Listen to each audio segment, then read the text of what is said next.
Саламатсыздар ма, құрметті көрермендер? Рамазан айы барлықтарыңызға құтты болсын.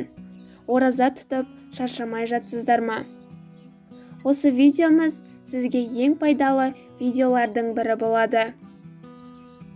Баршаңызға оразада күш-қуат тілеп, бүгінгі видеоролигімізді бастаймыз.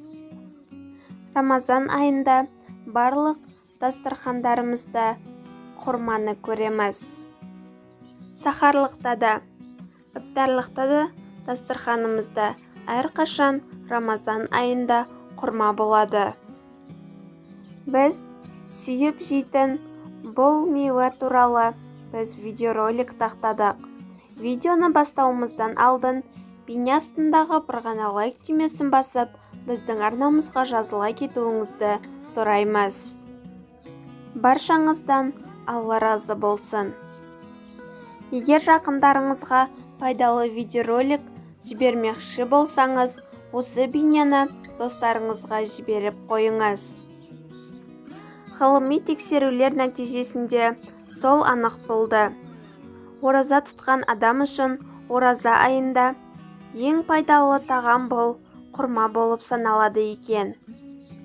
Құрманы сумен бірге жеу, аузын ашқан кезде бірге жеу ең пайдалы болып саналады екен. Өйткені құрманың құрамында адам ағзасы үшін ең керекті болған минералдар, витаминдер бар.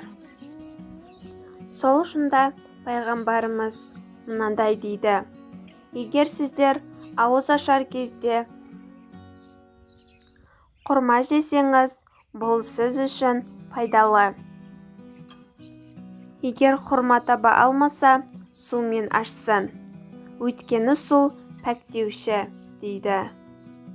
Құрметті көрермендер, осымен пайдалы болған бейнеролигіміз аяқталады.